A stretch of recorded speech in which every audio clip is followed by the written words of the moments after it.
Assalamualaikum warahmatullahi wabarakatuh. Alhamdulillahi rabbil alamin. Nahmaduhu wa nasta'inuhu wa nastahdihi wa nastaghfiruh. Wa na'udzu billahi min shururi anfusina wa min sayyiati a'malina. Man yahdihillahu fala mudilla lahu wa man yudlil fala hadiya lahu.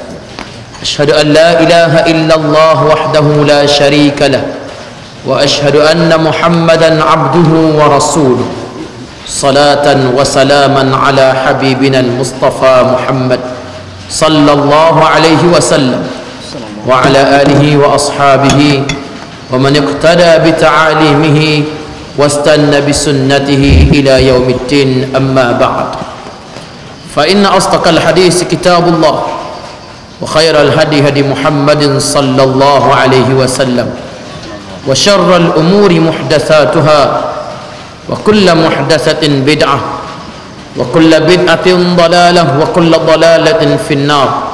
سبحانك لا علم لنا إلا ما علمتنا إنك أنت العليم الحكيم ولا حول ولا قوة إلا بالله العلي العظيم. قال الله سبحانه وتعالى في القرآن الكريم بعد أعوذ بالله من الشيطان الرجيم ولما رأى المؤمنون الأحزاب قالوا هذا ما وعدنا الله ورسوله وصدق الله ورسوله وما زادهم إلا إيمانا وتسليما. صدق الله العظيم. Yang bermaksud, dan apabila orang-orang mukmin melihat tentera-tentera Ahzab, lalu mereka berkata, inilah yang telah dijanjikan oleh Allah dan Rasulnya. Maka benarlah janji Allah dan Rasulnya, dan tidak bertambah kepada mereka melainkan iman dan penyerahan diri kepada Allah Subhanahu wa ta'ala. Alhamdulillah, kita mengucapkan syukur yang tidak terhingga kehadrat Allah Subhanahu wa ta'ala, kerana dengan keizinannya pada pagi ini kita diberikan kesempatan oleh Allah untuk sama-sama kita berkumpul dan kita berada di dalam majlis kita ini, kuliah pagi Jumaat kita, meneruskan sesi kuliah kita sebelum daripada ini. Dan Alhamdulillah, selepas minggu lepas kita bercuti hari raya, minggu ni kita sambung balik dengan kuliah kita sebagaimana biasa kita pada pagi Jumaat ini. Dan Alhamdulillah, walaupun dalam keadaan hujan, orang Kelantan panggil hujan berat-berat, jak daripada semalam lagi, subuh lagi, siapa ke ni tak berhenti-berhenti lagi, tetapi kita dipilih oleh Allah Ta'ala untuk sama-sama kita hadir dalam majlis ilmu, walaupun hujan, walaupun cuaca yang agak tidak menentu, tetapi kita, Allah Ta'ala bagi peluang berada dalam majlis ilmu yang insya-Allah akan diberikan dengan ganjaran dan pahala oleh Allah Subhanahu wa ta'ala. Pagi ini kita masih berada dalam bulan Syawal, dan Syawal ini bulan di mana kita menyambut hari raya Aidil Fitri. Raya ni sebenarnya sehari saja raya. Raya ni sehari je. Sebab apa? Dalilnya diharamkan kita berpuasa pada hari raya, dan di dalam bulan Syawal ini, satu Syawal je kita diharamkan berpuasa. Berbanding dengan hari raya Aidil Adha, hari puasa Aidil Adha ni 4 hari, 10 Zulhijjah campur dengan 3 hari tasyrik yang kita sebut sebagai ayyamut tasyrik, 11, 12, 13 Zulhijjah, 4 hari raya bulan Zulhijjah. Tetapi pada hari raya Aidil Fitri, raya ni sehari je, masuk saja 2 Syawal, maka tidak ada lagi kewajipan-kewajipan pada hari raya. Tinggal lagi kita orang Melayu ni, pasal puasa kita sebulan, raya pun kena sebulan juga. Siapa hari ni yang tengok dalam TV saat ni, dia lagi dia tulis hari raya yang ke-12. Dia ngepeng cerita tu, dia tulis hari raya yang ke-12. Jadi tak tahulah berapa belah dia bila raya, wallahu a'lam. Cuma kita nyali orang-orang faham ilmu ni, kita kena mengamalkan sunnah Nabi sallallahu alaihi wasallam yang diperintahkan oleh Nabi. Di dalam bulan Syawal diminta untuk kita puasa 6 hari dalam bulan Syawal, kerana Nabi sallallahu alaihi wasallam bersabda, man sama ramadana thumma atba'ahu sittan min Syawal faka'annama siyamat dahri. Sesiapa yang berpuasa di bulan Ramadan kemudian dia ikuti dengan 6 hari di dalam bulan Syawal, thumma atba'ahu ni dengan maksud dia turut selalu dengan 6 hari di dalam bulan Syawal, maka pahalanya sebagaimana puasa setahun pahalanya. Kita nak boleh puasa setahun ni memang tak puasa dah setahun kan? Puasa 30 hari Ramadan baru ni pun tak habis geng dah kan? Habis geng dah. Hak tak jadi backing, hak tak backing jadi backing. Napa dah ni?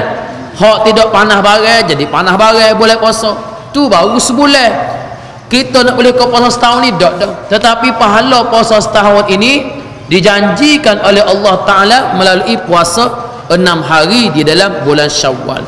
Jadi insya-Allah Syawal masih berbaki, kita pakat-pakat puasa selama 6 hari di dalam bulan Syawal. Ramai hak habis dah alhamdulillah. Ada orang tu raya kedua tu start selalu. Kan? Raya kedua tu start selalu, 2 Syawal dia start selalu. Sehingga 7 Syawal habis dah puasa ni dia. Alhamdulillah hamba yakin puak kita ni hak habis pun ramai dah. Hak tinggal sehari lagi, hak tinggal 2 hari lagi tu biasa. Ada hak tinggal 6 hari lagi puasa ni dia. Jadi hak tinggal 6 hari lagi puasa ni dia ni dia kena cepatlah sikitnya. Kita tanya berapa hari lagi meninggal, hamba tak banyak ustaz, 6 hari je lagi nak gini. Jadi hak 6 hari je lagi ni kena cepat-cepat start. Sebab puasa ni kalau kita tidak start payah untuk kita nak habis. Bila kita dah start barulah kita saya nak berhenti. Start lah esok ke lusa ke. Hari ni mungkin tak dah pasal bahaya tu Kak Ali dah saat ni 2 supik. Belum mari ngajar ni nak bahaya dah nasi kabu je rumahnya. Jadi hari ni mungkin tak dah. Esok kita start.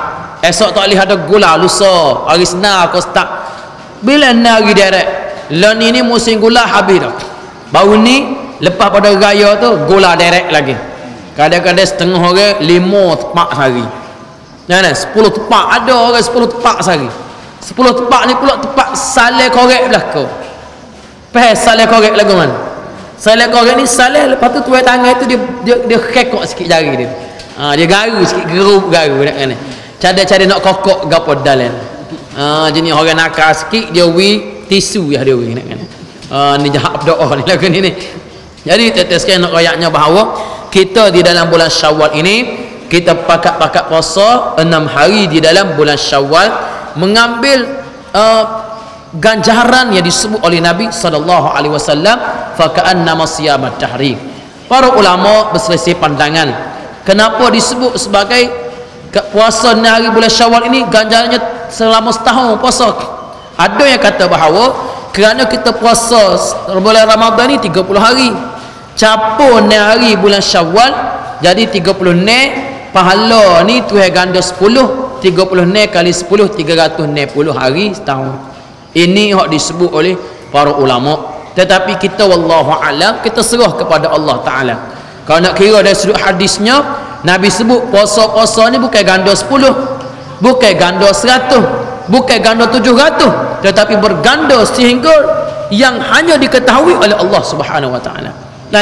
Nabi sebut setiap amalan ni Allah Taala ganda 10 hingga 700 kali ganda.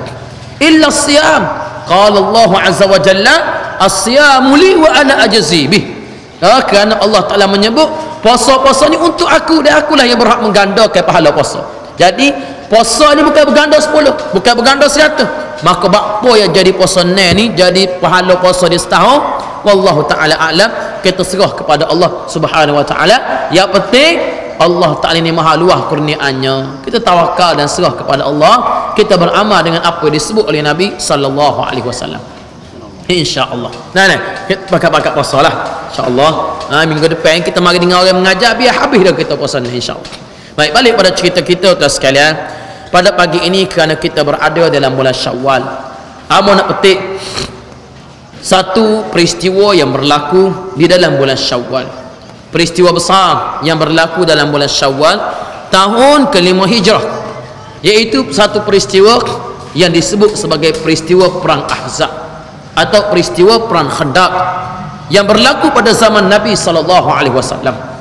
Berlaku di dalam bulan Syawal. Kerana sekarang kita berada dalam bulan Syawal dan kita sebut di dalam kalimah takbir raya kita, wa hazamal ahzab wahdah. Allahu akbar, Allahu akbar, Allahu akbar, Allahu akbar kabira, walhamdulillahi katsira, wa subhanallahi bukratan wa asila. Kita sambung lagi, Allahu akbar, sadaqa wa'dah, wa nasara 'abdah, wa 'azza jundah, wa hazamal ahzab wahdah. Ini merupakan lafaz takbir yang kita sebut dalam takbir raya kita. Sadaqa wa'dah, Allah Ta'ala ni membenarkan janji dia. Wa nasara 'abdah, menolong hamba-hambanya. Wa a'azza jundah, meninggikan tentera-tentera yang berperang di jalannya. Wa hazamal ahzab wahdah, dan Allah Ta'ala mengalahkan tentera ahzab dengan keesaannya. Dia tak pakat dengan orang, tak payah panggil orang lain, tak payah panggil pihak lain. Allah Ta'ala mengalahkan tentera ahzab dengan kekuatan keesaan Allah Ta'ala. Kita sebut dalam takbir raya kita. Apa?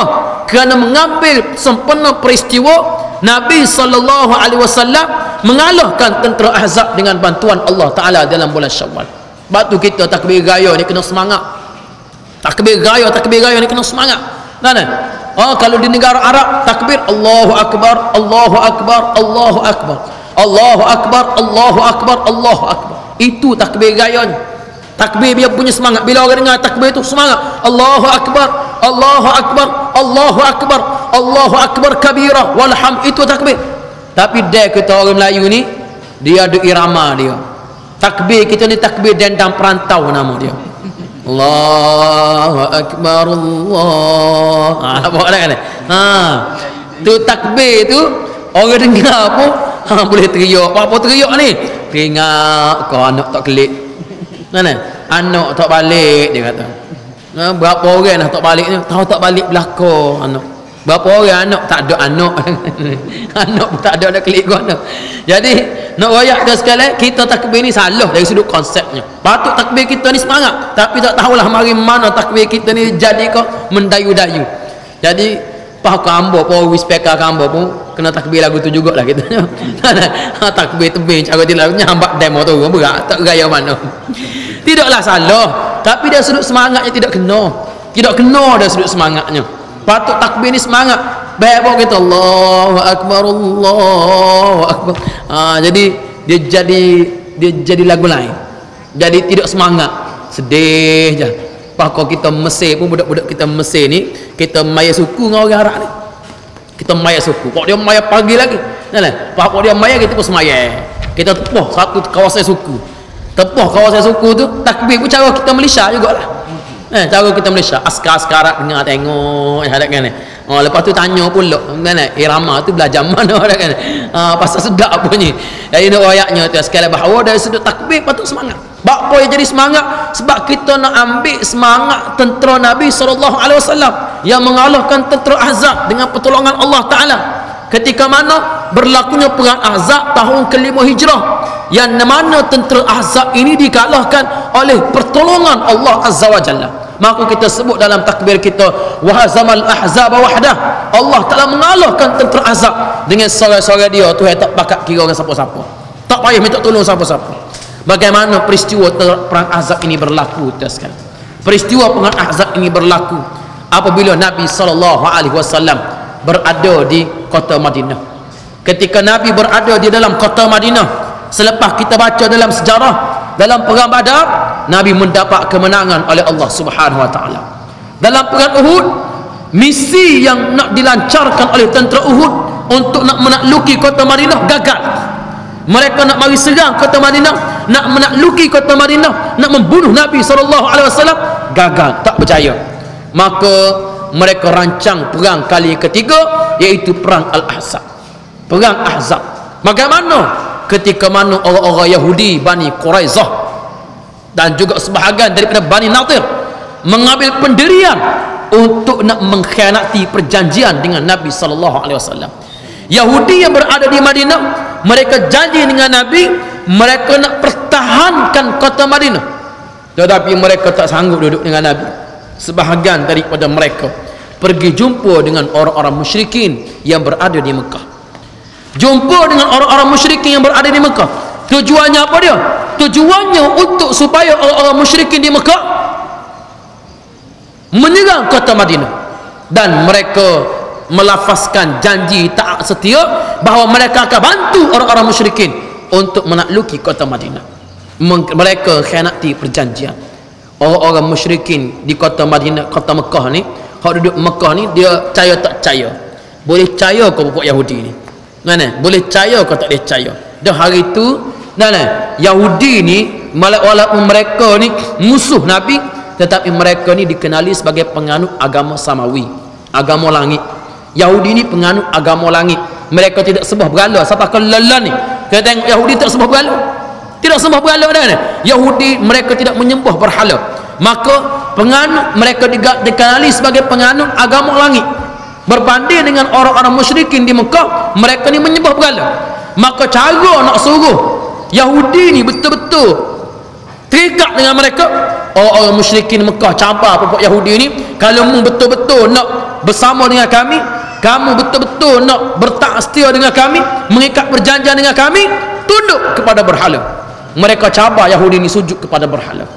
Antaranya yang disebut dalam sejarah, antaranya ialah Huyai bin Akhtab.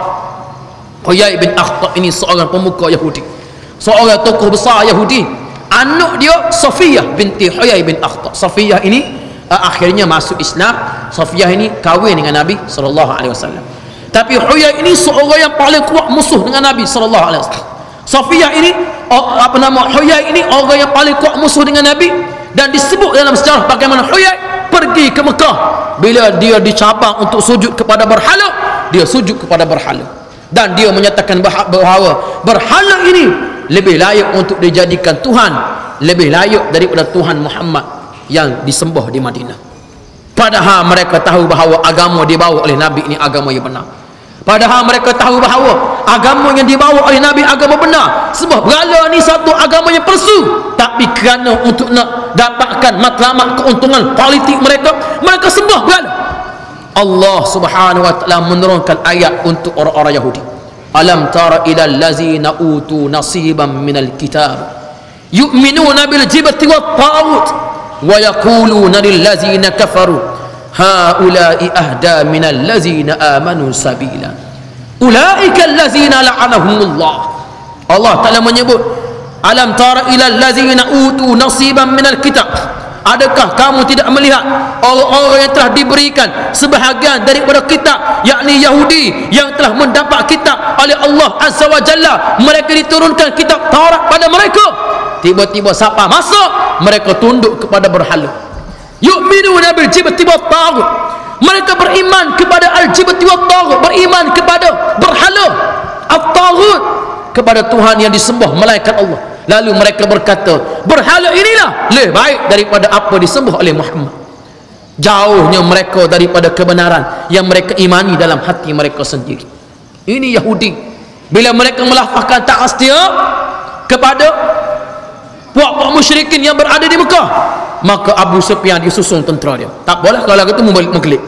Keliklah puak-puak Yahudi ni di Madinah. Mereka duduk di Madinah dalam keadaan mereka siap sedia untuk mengkhianati Nabi SAW. Nabi duduk di Madinah pada masa itu, tiba-tiba mendengar khabar bahawa orang-orang musyrikin sedang menyusung bala tentera mereka. Susung bala tentera, dan diambil pula bantuan daripada kabilah-kabilah yang berdekatan, sehingga jumlah tentera yang mereka susung sampai disebut bahawa bilangan mereka ini lebih kurang sebanyak 10,000 orang. Sebanyak 4,000 daripada kota 4,000 daripada kota Mekah sendiri, dan diambil daripada tentera-tentera yang bersebelahan, kabilah-kabilah yang bersebelahan. Kabilah ni dia kumpul belakang, dia ajak belakang, sehingga bilangan mereka mencapai sebanyak 10,000, iaitu 10,000 orang. 10,000 tentera, cukup 10,000 nak pergi serang kota Madinah. Maka Nabi SAW bincang dengan sahabat-sahabat dia, kita yang berada di Madinah ni macam mana? Kita nak lawan 10,000 tak gerak alik kita, nak lawan dengan 10,000 tak gerak. Waktu dengan kekuatan tentera mereka, dengan kecanggihan tentera mereka, mari nak serang kota Madinah. Maka bagaimana cara kita nak pertahankan kota Madinah ini? Maka bila bincang-bincang dengan sahabat-sahabat dia, bincang dengan sahabat tiba-tiba berkata seorang sahabat yang bernama Salman Al-Farisi. Salman Al-Farisi kata, ya Rasulullah, inna kunna bi ardi Farisi idza usirna khandaqna alaina wa kana khattatun hakimah. Dia kata bahawa, wahai Rasulullah, inna kunna bi ardi Faris. Ya Rasulullah, kami ini Salman Al-Farisi daripada bumi Parsi. Dia bukan orang Arab, bukan. Dia bukan orang Arab. Nabi sallallahu alaihi wasallam ini walaupun Nabi orang Arab, tetapi yang beriman dengan Nabi ialah Bilal bin Rabah daripada Habasyah. Habasyah ni kulit hitam, hitam legap. Hitam blue black, hitam dia ni. Hitam kebiru-biru, hitam berdoa lalu. Kita kalau pergi Mekah, kita berasa kita hitam dah, tapi tengok orang hitam kan Allah Akbar. Hitam lagi. Dia senyum tu nampak sinar gigi ni. Nak royaknya putih. Nak royaknya hitam pelak dia ni, dapat gigi dia tu jadi putih. Padahal tidak putih lah mana, tapi nak royak hitamnya dia. Puak kita ni hitam juga, tapi dia panggil hitam si tampuk manggis. Nampak tak? Hitam walaupun hitam nampak manis. Nampak tak ni? Nak cover hitam kita ni, tapi hitam puak dia ni hitam. Bilal bin Rabah ni orang hitam, rambut khiting memang wuduh, tetapi beriman dengan Nabi sallallahu alaihi wasallam.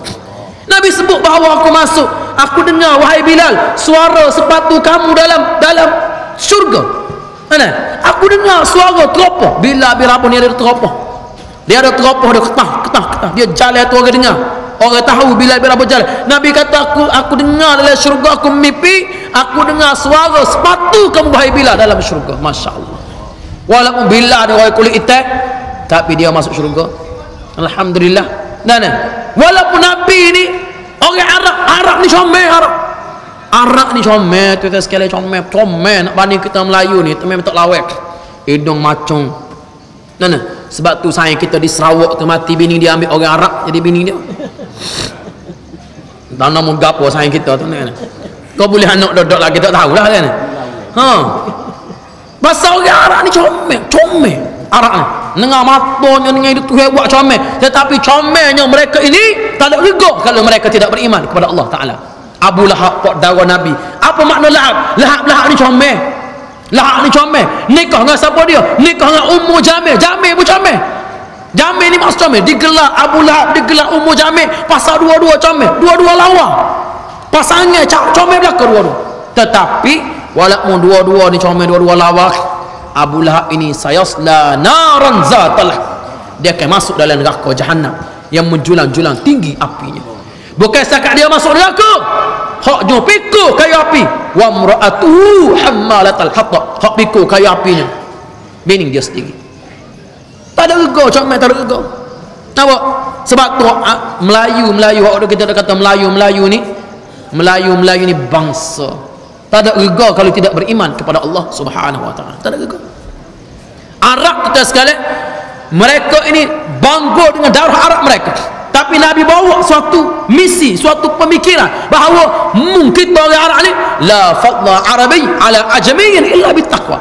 Tak ada kelebihan orang Arab atau orang bukan Arab melainkan takwa kepada Allah Azza wa Jalla. Ini yang diajari Nabi SAW. Sebab tu kita nak bawa hidup Melayu, power hidup Melayu. Hidup Melayu. Ni nak bawa hidup Melayu bawa nyagi blok pak penaga Melayu di bazar Ki Uda. Kita tengok tak percaya. Tu kita tengok tu. Bazar Ki Uda, tempat kita mari dengan ngajar, pergi pakai kereta situ. Nyagi blok kerau. Penaga Melayu. Betul lah tanah Uda ni agensi kerajaan pusat. Suruh peniaga pindah lama dah memang lah. Tapi tak sedia ke tempat pemindah. Nak suruh pindah tapi tak ada lokasi. Nak suruh pindah mana? Cedek lah mana-mana.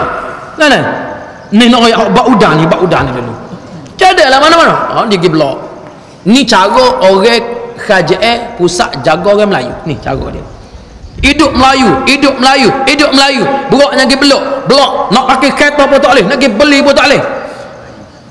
Sebab apa? Sebab cara mereka jaga orang Melayu. Kerajaan negeri walaupun miskin kerajaan negeri suruh peniaga pasar lama pindah, cedek juga pasar bazar Tok Guru nama pergi situ lah. Walaupun mungkin ada tak puas hati sini, tapi kuih-kuih ada cadang ada tempat cedek. Dia mau tubik kat ni, dia mungkin nyewa situ pula. Hak ni tubik tak lagi mana? Tubik tak mana? Ini cara nak jaga orang Melayu ni, hudan. Agensi siapa dia? Agensi Kerajaan Pusat. Kerajaan Pusat ni siapa dia? UMNO lah Allah. Nak jawab waktu pun menakut buat kita bergerak. Oh ni kelas mari dengan mengajar dah kelas. Nah, kita minta supaya dalam kerajaan negeri sudah cadai dah tempat pemindahan, tapi nak royaknya bahawa inisiatif kerajaan negeri ambil inisiatif untuk nak cadai tempat pemindah, dan insya-Allah akan prosesnya sedang berjalan, tapi nak royak tak habisnya kerajaan negeri juga. Ke kerajaan negeri juga. Patut-patutnya paling-paling ke udah ni dia kena cadai pindah mana. Nego peniaga lagi pindah mana, cadai bicara dengan kerajaan negeri. Bui peruntukan, bui gapo bui, siapa gapo dia. Bina satu tempat baru pula biar peniaga boleh pergi. Tak. Mereka tinggal lagu tu sepuan ayah ibu lagu tu. Hak ambilnya siapa dia? Hak ambilnya kerajaan negeri lah pula, lemah-lemah kerajaan negeri, miskin-miskin kerajaan negeri. Tak nak pitihnya kerajaan negeri, buat juga tempat medah. Ni nak royak bui sebagai hidup Melayu. Hak UMNO duk bina lama ni. Ni UMNO. Bahaya UMNO juga gaya tak apa dak kan.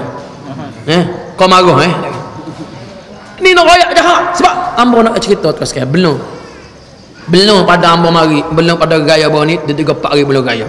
Kita pergi dengan rombongan Dewan Pemuda PAS Malaysia, ambo wakil Pemuda PAS Malaysia pergi ke Sabah. Satu tempat namanya Sandakan, satu tempat penempatan Kampung Karamunting nama dia. Penempatan atas air. Ratus orang duduk atas tu, ratus orang duduk atas tu.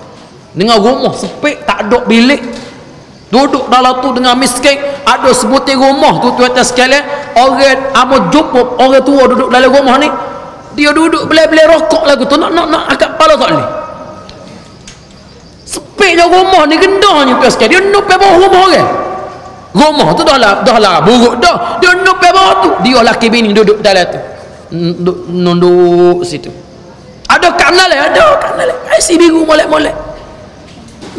Ni nak royak miskin berapa ratus duduk atas tu meluah perkampungan jalan lengah dulu kita jalan rumah spek ada makcik seorang tu spek jaga rumah anak berapa orang makcik 9 orang anak kecil meleh belakang kecil je anak 9 orang ramah sebab tu kalau nak anak ramah buat rumah spek lah buat kita mudah.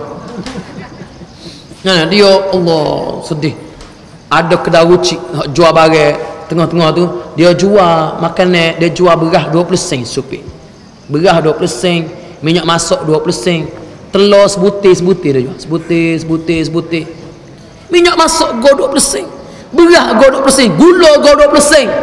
Tak jumpa pak kita tu sekali dia jual beras go 20 sen, sikit 20 sen tapi sekali makan, untuk sekali makan.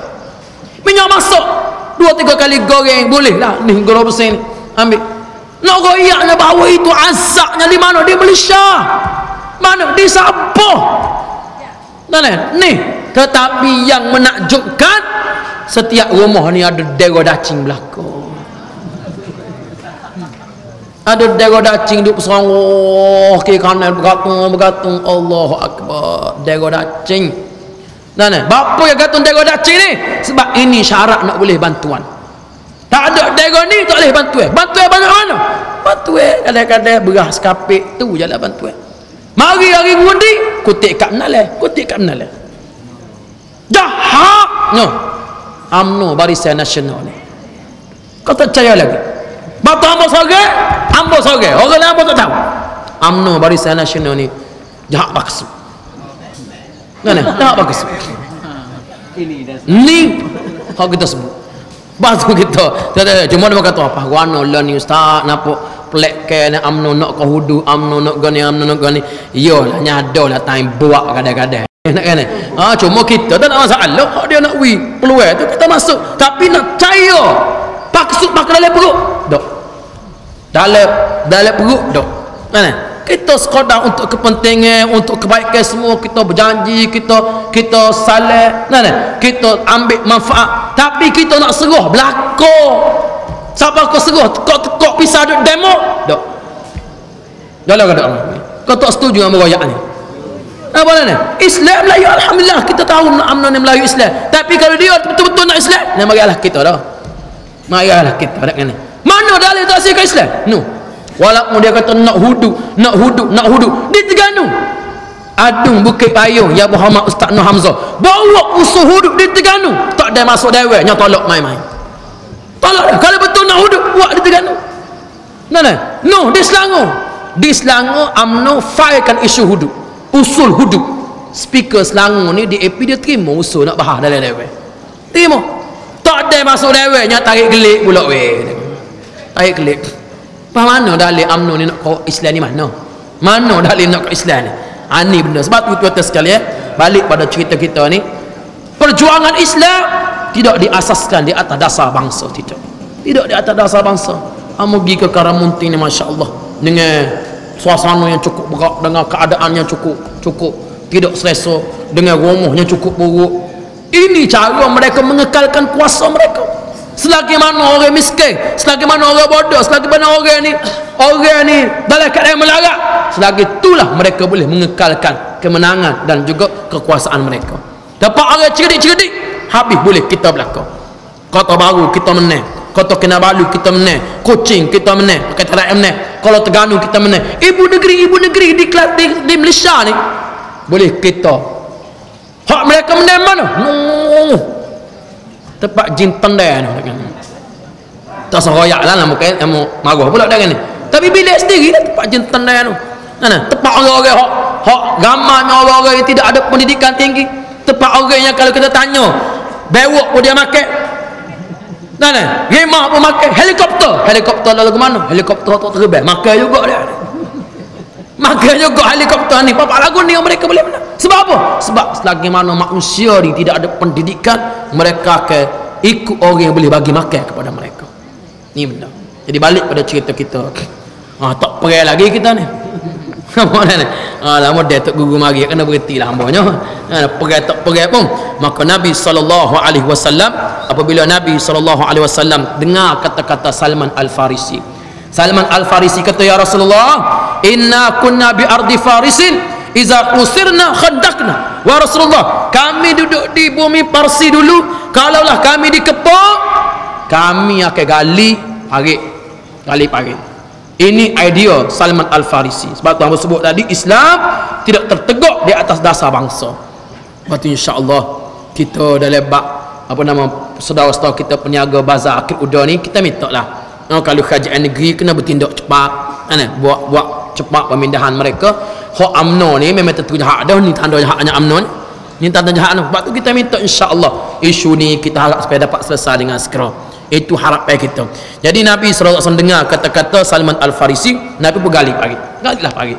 Nabi SAW bersama dengan sahabat-sahabatnya gali parit digali. Kalau tuan-tuan pergi asin napuk lagi Bukit Uhud hingga ke Masjid 7. Tu kalau baru biasa di Madinah, Masjid 7 dengan Bukit Uhud ni panjangnya parit berapa kilometer? Lebih kurang 2000 lebih meter, sama dengan 2 kilometer lebih, lebih kurang gitulah. Panjang parit ni lebih kurang 2 kilometer lebih. Lebar ni pula lebar yang tidak boleh dilangkah oleh kuda tak boleh langkah. Nak langkah tak boleh, memang cukup lebar. Panjangnya pula dengan 2 kilometer. Berapa orang je gali? Lebih kurang 1000 orang duk gali parit.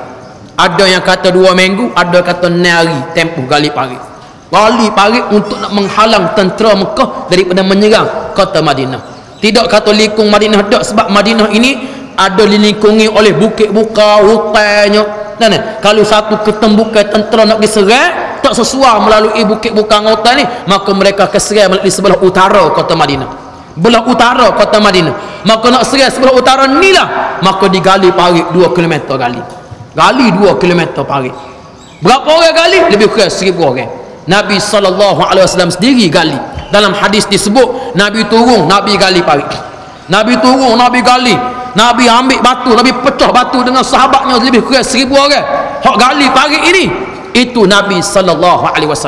Tidak kata Nabi turun pegang batu tu tak, mari sini hari ambil gambar, aku lepas bagi anak buah dak. Kita lah ni pemimpin ni jom pula nak heret dia kata sodok dah, pecah tanah kita kata tak kan. Tapi Nabi SAW sendiri, Nabi sendiri turun. Nabi buat kerja. Ini pemimpin, dia suruh orang buat kerja, dia sendiri buat kerja. Dia suruh orang berjimat, dia sendiri kena berjimat. Ni suruh kita berjimat, dia mau kata reti pergi sebutir dunia kan. Pergi sebutir dunia, sewa hotel ratus ribu semalam Nabi ni gali parit. Bila Nabi gali parit bersama dengan sahabat, dalam keadaan duduk gali parit tegak, Nabi pun bernasyid. Nabi menasyid nak menghiburkan suasana. Apa kata Nabi? Allahumma la 'aisha illa 'aishal akhirah faghfir lil ansari wal muhajirah. Ya Allah, tidak ada innal 'aisha 'aishal akhirah. Ya Allah, tidak ada kehidupan melainkan kehidupan akhirat. Maka ampunkanlah orang-orang ansar dan orang-orang muhajirin. Nabi duk nasyid, Nabi sebut. Allahumma la 'aisha illa 'aishal akhirah faghfir lil ansari wal muhajirah. Ya Allah, tidak ada kehidupan melainkan kehidupan akhirat. Hadis-hadis menunjukkan bahawa bila Nabi turun gali parit, selok baju Nabi selok, orang nampak perut Nabi SAW diikat oleh batu-batu. Nabi ikat batu di perut dia sebab apa? Laparnya, tidak ada makanan. Suasana yang sangat panas, dalam keadaan tidak ada makanan, lapar. Nabi ikat dengan batu, Masya Allah, tidak ada makanan. Ikat dengan batu, lapar berdoa. Kita tak siapa ikat dengan batu lapar, tak siapa. Nabi ikat dengan batu kerana laparnya Nabi. Ini kekasih Allah. Tapi walaupun lapar, orang-orang Islam kuat dari sudut tenaga ni. Kita kenyang tapi kita letih, kita ni lemah, kenyang berdoa. Dulu puya-puya bulan Ramadan letih laih tawak kerja lapar. Lah ni letih makan banyak doa. Makan banyak doa. Kita perlu mengajar, maka disunatkan sesiapa yang nak turun berhari raya makan terlebih dahulu. Makan, Nabi makan wah kemah untuk nak nyatakan ni hari raya bukan puasa. Kita behel nasi daging tak pinggir dulu. Lemah, letih dulu lagi letih. Maka soto makan sini, perut kita kejut perut. Kalau anda kata enjin kereta gak lama dah tak start ni, memusak zoom lalu tak ada panas enjin, punah tak lama. Perut ni kejut ke makan banyak doa. Maka sebab itulah kita ni kalau boleh kita puasa nek dari sudut kesihatannya, kita nak ajar perut ni jangan kejut, dia tak hari duk kejut. Makan gula sama kita. Gula banyak tepat ni gak makan gula. Jadi tuan-tuan sekalian, Nabi lapar, orang Islam tidak ada makanan pada masa itu. Dalam suasana lapar, dalam suasana tidak ada makanan, pada masa itulah Nabi SAW turun untuk nak gali parit. Nabi sebut tidak ada kehidupan melainkan kehidupan akhirat. Faghfir lil ansari wal muhajirah. Lalu bila orang-orang ansar dan muhajirin dengar Nabi sebut lagu tu, apa mereka sebut? Allahumma laula anta mahtadaina wala tasaddaqna wala sallaina fa anzilna sakinatan alaina wa sabbitil aqdama illa qina. Mereka sebut, Allahumma ya Allah, laula anta mahtadaina ya Allah, kalaulah tidak kerana kamu mengutuskan Nabi, kami tidak akan dapat hidayah ya Allah. Kami tidak akan bagi sedekah, kami tidak akan bersalat, maka turunlah ketenangan kepada kami ini ya Allah. Teguhkanlah kaki kami tak kala kami sedang berhadapan dengan musuh dan tak kala kami berjumpa denganmu ya Allah. Mereka saling bersahutan berdoa dengan Nabi SAW. Tuan-tuan bayangkan suasana dalam keadaan musyrikin sedang nak menyerang kota Madinah, lebih kurang 10,000 orang sedang bersedia nak serang. 1,000 orang aja ada di kota Mekah. Capur kanak-kanak, capur orang tu, capur orang ni hak boleh perang 3,000 orang. 3,000 lawan 10,000. Nak menang lagu mana? Kalah dah majoriti 7,000. Tak capur undi puh, undi hatu lagi tak capur lagi. Nak menang guna. Tetapi ini suasananya. Nabi gali parit bersama dengan sahabat-sahabat. Sehingga ada di antara batu-batu yang tak dapat dipukul oleh sahabat, batu-batu kerah yang ada dalam parit. Nabi turun sendiri, Nabi katuk dengan tangan dia terbelah batu. Ini gagahnya Nabi SAW. Nabi turun, Nabi katuk, batu terbelah. Nabi turun, Nabi gali batu yang tak dapat diangkat, Nabi angkat. Sehingga Nabi sebut dalam satu kata-katanya, bila Nabi katuk batu, Nabi sebut bismillah, katuk batu terbelah. Nabi sebut Allahu Akbar, u'titu mafatih asyam wallahi inni la'anzuru kusurahal hamra sa'ah. Nabi sebut, demi Allah aku telah melihat, aku telah diberikan anak kunci kerajaan Syam. Mana istana-istana Syam akan jatuh ke tangan orang Islam. Dari sini aku melihat istana-istana mereka akan ditakluki oleh orang Islam. Kemudian Nabi turun pula, Nabi katuk pula batu, terbelah batu. Nabi sebut Allahu Akbar, u'titu Faris. sesungguhnya kerajaan Parsi akan diserahkan kepada orang Islam.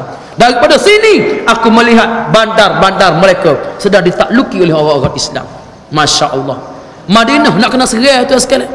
Madinah nak kena serai, tapi Nabi boleh sebut suatu hari nanti kita akan menang di Syam, suatu hari nanti kita akan menang di Rom, kita akan menang di Parsi. Ini janji Nabi SAW. Sebab tu tak pelik kita berdepan dengan musuh ni, tak pelik tuan sekalian. Mana kita kata nak meneguan ustaz, hak tu berlaku lagu ni, tu berlaku lagu ni, Kelantan kita kena serai, royalty tak bui dan Selangor peluk lapuk duk kucawak yo lagu mana ustaz nak menang. Insya-Allah pertolongan Allah ini akan bersama dengan orang-orang yang benar, insya-Allah. Kan orang tanya ambo Selangor lagu mana ustaz? Duk kucawak je. Kita kata kita bagi kepercayaan kepada pimpinan kita. Bagi percaya ke pimpinan kita. Pimpinan kita akan mesyuarat syura dah. Tok guru sudah nyatakan pendirian. Tok guru ni Aziz, tok guru presiden sebut dah. Lepas ni mesyuarat AJK pusat pula lagu mana pula. Kita bagi kepercayaan pada pimpinan kita nak mengurus. Jangan duk bimbang. Kereta kita ni ada driver dia. Driver ni kena kira, kena kanan kem. Mungkin dia elok lubek kita tak nampak, kita duduk alik belakang, driver dah nampak. Dia bergeruk ngelok. Oh kita mau rono ya tiba-tiba nah kita nak tidur pun tak negara ni. Dia ada sebab dia kena. Kalau kita tak percaya ke driver, kita turun tepak agak tukar driver lain lah, kita tak percaya sangat. Tapi kalau kita sendiri nak duduk depan jadi driver, kita sendiri pergi pula steering, dua-dua terjun gaung jawab ni. Nah, dua-dua tujuh gaung. Maka parti Islam ini ada driver dia. Jemaah Islam ni ada nakhoda dia. Menjadi tanggungjawab kepada kita, bagi kepercayaan kepada nakhoda yang kita sendiri latih, bukan orang lain latih. Kita sendiri latih. Dan insya-Allah kita harap supaya Allah Taala akan bagi petunjuk kepada mereka yang benar, insya-Allah. Suatu hari nanti Islam ini akan tertegak juga di Malaysia, insya-Allah, di seluruh dunia. Hari ini kita tengok apa berlaku di Palestin. 2-3 jam lagi gencatan senjata akan berakhir. Apa berlaku wallahu a'lam. Tetapi Israel ini dia serang Gaza, dia tak mampu nak pergi dah. Dia tak mampu nak pergi.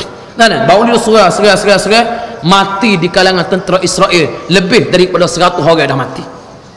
Mati lebih 100 orang. Ini suatu keaiban yang sangat besar pada Israel. Walaupun di kalangan orang Islam mati lebih ke 1,700 orang, dekat-dekat 2,000, tapi hak mati 2,000 ni orang-orang awam, masyarakat awam. Hak mati di kalangan Israel Yahudi ni tentera mereka. Suatu detik yang bersejarah dalam sejarah moden tu sekalian. Israel mengalami kematian yang sangat besar hasil jihad yang dilancarkan oleh orang-orang Islam. Mereka tak sangka gerakan Qassam, gerakan Hamas ini ada roket Qassam. Roket pula sapa ke airport Israel. Airport Israel lengai lapangan terbang di Tel Aviv lengang. 2-3-4 jam lagi serangan gencatan senjata berakhir. Israel menawarkan gencatan senjata, menawarkan nak berhenti perang. Hamas bagi syarat nak berhenti perang boleh, tapi ada syaratnya. Kamu kena serah ke kawasan ini, kamu kena mundur daripada kawasan ini, ada syaratnya. Israel kalau dia terima syarat Hamas, dia akan jatuh dari sudut maruah dia akan jatuh. Mereka tawarkan gencatan senjata tanpa syarat, mau berundur kami berundur. Ini yang berlaku di Israel pada hari ini. Rakyat Israel turun ke jalan-jalan raya sehari sebelum raya 29 Ramadan. Mereka turun ke jalan raya mendesak kerajaan mereka hentikan serangan terhadap Gaza. Mereka tak sanggup terima dah. Kematian tentera mereka. Ini yang berlaku tuan sekalian. Dan kita harap supaya insya-Allah kemenangan akan berpihak kepada orang-orang Islam, insya-Allah. Mereka di Gaza sedang dikepung. Israel serang mereka. Mesir sekat bantuan, sekat laluan, tak boleh pergi.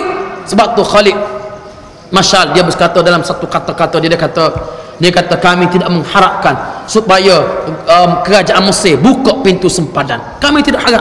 Sebab apa? Sebab Allah Ta'ala sedang buka pintu langit untuk melantik kami menjadi syuhada. Ini tuan-tuan sekalian. Sebab apa? Sebab tidak ada pergantungan dah. Mesir jatuh kerajaan Dr. Mursi, naik Abdul Fattah As-Sisi. Sekarang ini Mesir sedang bekerja sama dengan Israel untuk menghancurkan gerakan Hamas di Palestin. Kita nak tanya para ulama yang menyokong kerajaan As-Sisi, mana mereka sekarang ini? Duk mana mereka? Hari itu bila kerajaan Mursi dijatuhkan, Abdul Fattah As-Sisi naik jadi presiden, ada beberapa orang syekh-syekh Azhar, ulama-ulama yang pakai serban meleret, yang jubah mereka meleret ke bawah tanah. Mereka inilah yang menyokong kerajaan Abdul Fattah As-Sisi pada hari ini, di mana mereka bersembunyi. Royaklah fatwa bahawa halal bunuh orang Palestin, orang Gaza kalau berani sangat.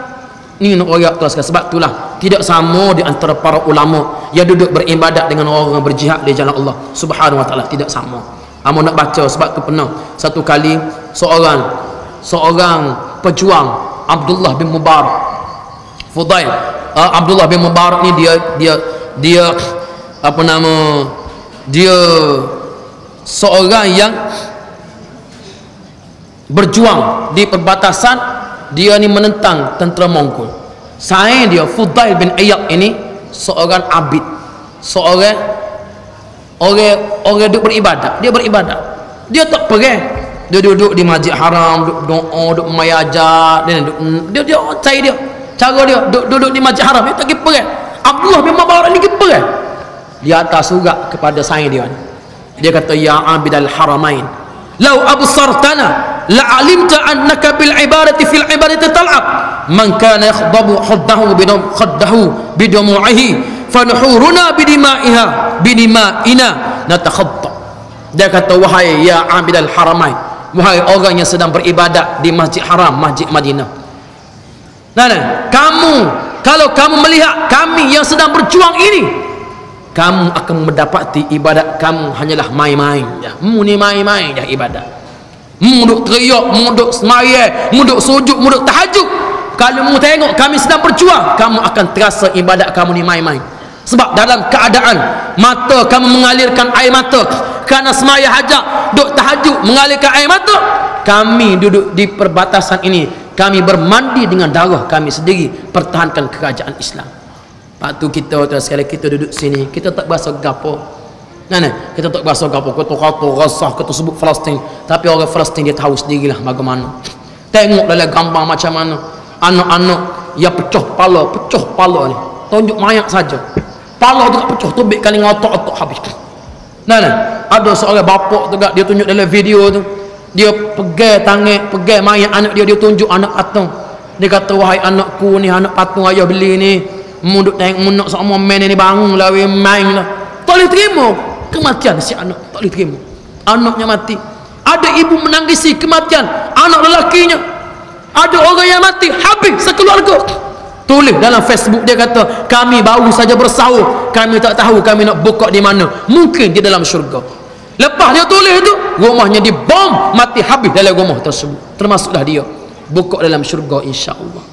Kita sahur baru ni, kita mikir nak buka di bazar Ramadan mana.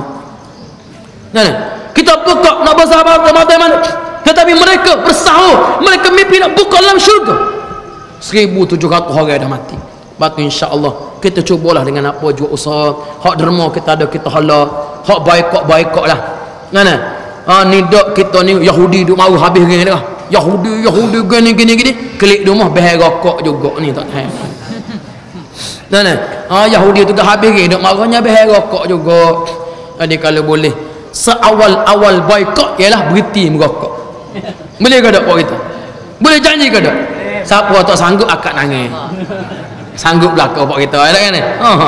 Bolehlah ada rokoknya. Pasal rokok ni sudah tentulah merupakan pembunuh orang Palestin. Syarikat-syarikatnya pengkali Yahudi lah, menyumbang pada Israel. Maka boikot, kita boikot. Kemudian produk-produk Yahudi itu banyaklah, kita boleh tengok sendirilah. Kita pakat lakukan jihad ekonomi, kita lakukan jihad ekonomi. Walaupun orang kata bahawa hak duk hijau tempat-tempat ni orang Islam belakang, hak duk hijau tempat-tempat lagu ni orang Islam, kita boikot menjejaskan pendapatan mereka. Tuan-tuan, betul kita boikot menjejaskan pendapatan mereka, tetapi mereka bekerja situ, mereka ada pilihan nak kerja selain. Mereka ada pilihan. Rakyat Palestin, apa pilihan mereka? Dengan derma, dengan duit yang kita bagi, dengan kekuatan ekonomi yang kita sumbangkan, orang Palestin apa pilihan mereka? Mereka nak terjun mana? Mereka nak pergi ke mana? Mereka tak ada pilihan dah. Apa pilihan yang mereka ada? Maka kita kena berjihad daripada seawal-awal kemampuan yang kita ada di sini, insya-Allah. Boleh? Baik. Itu tuan-tuan sekalian. Maka sebab itulah Nabi SAW ini apabila Nabi khatab batu ni, Nabi kata, ya Allah, Nabi sebut, aku tengok dah kemenangan ni tiba. Orang-orang Islam Mereka yakin kemenangan Islam ni akan berlaku. Mereka yakin, dan mereka dengar kata-kata Nabi ni, mereka yakin Rom dan Parsia akan jatuh ke tangan orang Islam. Yahudi, tuan-tuan sekalian, Nabi sebut Yahudi akan tak kalah juga suatu hari nanti. Nabi sebut semua hadis ni, la taqumus sa'ah hatta yuqatil al-muslimun al-yahud, tidak akan berlaku kiamat sehingga Yahudi akan dibunuh oleh orang-orang Islam beramai-ramai. Fayakhtabi al-yahud wara asy-syajari wal hajar, dan Yahudi ini akan lari bersembunyi di sebalik batu, di sebalik kayu. Mereka akan lari bersembunyi. Batu dan kayu itu boleh berkata-kata pada masa itu. Illal gharqad, kecuali suatu pokok yang namanya pokok gharqad. Pokok itu ialah pokok Yahudi. Pokok gharqad itulah pokok Yahudi. Pokok gharqad ini dia tak kecek. Pokok lain kecek belakang. Pokok lain royak ni Yahudi duduk belakang aku. Batu kecek ni Yahudi duduk belakang aku. Tetapi satu pokok nama pokok gharqad tidak bercakap. Siapa pokok gharqad? Adakah pokok gharqad ni pokok ke manusia Nabi sebut secara simbolik? Nah, siapakah kuasa yang menjadi pokok gharqad pada hari ini? Pada saat seluruh dunia, kemarin dalam akhbar, Menteri Kanan Britain letak jawatan. Menteri Kanan Britain letak jawatan sebab dia protes dasar luar negara dia terhadap Gaza. Kerajaan Britain ni sokong Amerika, dia protes, dia letak jawatan. Letak jawatan. Minggu lepas, pendeta Yahudi, pokok Yahudi ni, hak Yahudi sungguh, hak Yahudi hak tu lebah mereka. Hak pakai piyah, hak duk cetek nampak rambut ni, apa nama dipanggil, rabai mereka buat tunjuk perasaan depan White House, mendesak supaya Israel hentikan serangan terhadap Gaza. Sebab apa? Sebab dalam ajaran mereka tidak boleh kembali ke bumi Palestin kecuali adanya Mesiah yang mereka sebut dalam kitab Taurat, kena Mesiah mari dulu barulah orang Yahudi boleh masuk Palestin. Ini dalam ajaran mereka. Jadi kata mereka yang dilakukan oleh Zionis pada hari ini ialah satu kezaliman. Mereka tunjuk perasaan. Mana lagi? Di Belanda buat tunjuk perasaan. Di Belanda tunjuk perasaan tu sekalian. Minta Israel hentikan serangan terhadap Gaza. Seluruh dunia mula berkata-kata bahawa Yahudi ini zalim. Pokok dan kayu seolah-olah boleh berkata-kata. Boleh faham ke tak? Hatta pokok, hatta kayu pun seolah-olah seluruh dunia, bukan orang Islam sahaja, illal gharqad, kecuali satu pokok yang namanya pokok gharqad. Hari ini siapa yang mengambil peranan pokok gharqad ini? Siapa? Kita tengoknya Amerika Syarikat yang melindungi Yahudi. Siapa lagi? Beberapa orang ulama-ulama yang berada berselindung di sebalik jubah putih mereka, yang duduk di kerajaan-kerajaan Arab, hak duduk dalam kerajaan-kerajaan Arab yang bersikap membisu melihat saudara mereka disembelih di bumi Gaza. Tak ada bantuan gapo-gapo. Saudi beli senjata banyak-banyak guna buat bunuh musuh sendiri. Nah, beli senjata banyak-banyak buat bunuh musuh sendiri. Apa yang Arab bantu bumi Palestin? Tidak ada, kecuali sama Syria yang sepatutnya Gaza yang terletak di tengah-tengah mereka itulah saudara mereka disembelih di depan mereka sendiri. Sepatutnya mereka berpadu tenaga untuk nak tentang Yahudi, pertahankan Gaza. Tidak, ini dia bangsa Arab. Sebab tu disebut dalam istilah orang nganying, orang Arab ni tidak akan pakat. Orang Arab ni hanya pakat di atas satu perkara. Apa dia? Mereka pakat untuk tidak pakat sama sendiri. Nattafiqu alla nattafiq, kami bersetuju untuk tidak bersetuju. Kami bersetuju untuk tidak bersatu. Ni apa Arab. Jadi kita doa kepada Allah Ta'ala supaya Allah Ta'ala bagi kemenangan pada Islam. Maka balik pada cerita kita ni, nak habis dah, iaitu dalam keadaan apabila orang Yahudi mengkhianati Nabi dan berlaku perang. Mari bapak musyrikin Mekah kepung bumi ya Madinah. Berapa hari dikepung? Selama 27 hari. 27 hari dikepung. Dalam keadaan Nabi galib, hari itulah Allah Ta'ala mendatangkan alamat-alamat kemenangan. Antaranya kisah Jabir bin Abdillah, seorang sahabat namanya Jabir bin Abdillah. Dia tengok Nabi duk galib hari, dia sayang, Nabi lapar, dan dia nyanyi ke Nabi ni, dia klik rumah, dia royak kepada bini dia, cedelah makanan kita mari panggil Nabi sebab Nabi lapar. Aku tengok Nabi kat dengan batu, nyanyi ke dia, kita jamu Nabi. Tengok-tengok ada anak kambing seekor, semua anak kambing. Buat masuk dia molek tu tak, panggil Nabi. Jabir pergi panggil Nabi sallallahu alaihi wasallam untuk makan, sebab Nabi Jabir siapkan Nabi. Ini tanda kemenangan, tanda Tuhan nak bagi kemenangan. Bila Jabir panggil Nabi, Nabi terus bangun, Nabi buat satu pengumuman 1000 orang ada belakang ni. Nabi kata pakat-pakat pergi rumah Jabir belakang, Jabir buat jamu hari ni. Nabi buat pengumuman 1000 orang ada ni. Nabi kata hak mana ada 1000 orang ni, mari kita pakat pergi rumah Jabir belakang, sebab Jabir buat jamu hari ni. Jabir tu pucak lesi sudahlah. Sudah kerja lah. Makanan tak banyak. Balah lah dengan bini aku dah kena. Kita lagu mana? Makanan tak banyak lah ni. Tiba-tiba timnya salhum lepas jemaah. Dia makan rumah dia, Allahu Akbar. Mau kita klik berkali, katuk petu kemah kami lari duk kolok pun seminggu. Nah, Jabir ni bila dengar Nabi sebab sudah kerja. Jabir klik rumah, bergegah balik rumah. Orang tina dia tengok ramah turuk Jabir dah. Jabir klik dekat Nabi panggil belakang ni pakat turuk Nabi. Jabir nak atas rumah, sudah kerja lah kita, sudah kerja lah kita kan. Sudah kerja pendek cerita lah. Nah, bini dia tanya, "Buat apa? Ni ramah pakat mari." "Tidakkah aku suruh panggil 3-4 orang yang makan tak cukup?" Jabir kata, "Ni Nabi sendiri panggil, tidak aku buat pengumuman, Nabi buat pengumuman." Maka bini dia kata, kalau setara tu tak apa. Kalau Nabi nyuruhmu, percayakan Nabi lah, tak apa. Ini keyakinan isteri sahabat Nabi sallallahu alaihi wasallam. Isteri, keyakinan isteri sahabat Nabi. Kalau dia kau orang tino kita lagu mana oh nyagaha nyapurunnya sudah kerja. Boh cerita tok lebah kan jam gitu dengar cerita. Hamba sebut dah dulu. Cerita tok lebah, dia orang ajak pergi makan rumah kan, dia gilah makan, bawa tok bila, bawa sebalasah pergi makan. Tok laki dia tak imen nambah lah, tak imen nambah lah, tak imen. Bini dapur tak ada makanan dah. Keluar nasi dah kerupui. Dia kata nambah lagi lah, nambah lagi, banyak lagi dapur, nambah lagi. Gak betul dengan api pelita, mariang mapuh api pelita tu gak. Tobik orang tin hok gered nak hang mulut tu laki ngapurunnya. Keruk. Dalam gelak nak hang mulut tu imeh rupa-rupa. Nak hang mulut tu imeh keruk dah. Tu imeh tepi ambo tak sendak bodoh, ambo tak sedah tak kena. Marhab doa ni. Isteri Jabir ni, dia bila Jabir sebut lagu tu dia yakin ini pertolongan daripada Allah Taala. Nabi naik, Nabi kata Jabir pun jangan akak buyuk. Jangan akak buyuk. Maka Nabi sendiri ambil 10 orang masuk bawa bekah. Masuk Nabi letak 1000 orang. Jabir kata demi Allah 1000 orang mari masuk ambil makanan tak luak sikit rambut. Sehingga Nabi sebut, "Wahai Jabir, anak-anak makan dah dak lagi, ni ambil wika jiran-jiran tetangga pula." Ini di antara mukjizat Nabi sallallahu alaihi wasallam. Ada orang tanya, lepas tu kalau Nabi ni mukjizat Nabi boleh taksirut ta'am, membanyakkan makanan, apa Nabi lapar tadi lagi apa? Nah, kira Nabi pakai guna mukjizat selalulah. Mukjizat berlaku dengan izin Allah, bukan dengan kehendak Nabi sallallahu alaihi wasallam. Itu makna mukjizat.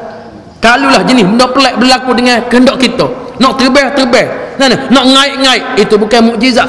Mukjizat berlaku dengan waktu yang ditentukan oleh Allah Azza wa Jalla. Itu beza mukjizat dengan sihir. Nampak dah ni? Maka Nabi ada ketika lapar, ada ketika Nabi banyak memperbanyakkan makanan. Mukjizat Nabi itu berlaku. Tanda Islam diberikan kemenangan. 27 hari Madinah dikepung, akhirnya tentera Ahzab dimusnahkan oleh Allah Ta'ala. Dengan habis kemah-kemah mereka diterbangkan oleh Allah Azza wa Jalla. Penuh habis, baliklah mereka dalam keadaan mereka tidak mendapat kemenangan. Islam mendapat kemenangan dalam perang Ahzab. Wa hazamal ahzaba wahdah. Allah Ta'ala mengalahkan tentera Ahzab dengan keesaannya. Wallahu ta'ala a'lam. Aqulu qawli hadza wa astaghfirullahal azim li wa lakum. Wassalamu alaikum warahmatullahi wabarakatuh. Takbir. Allah.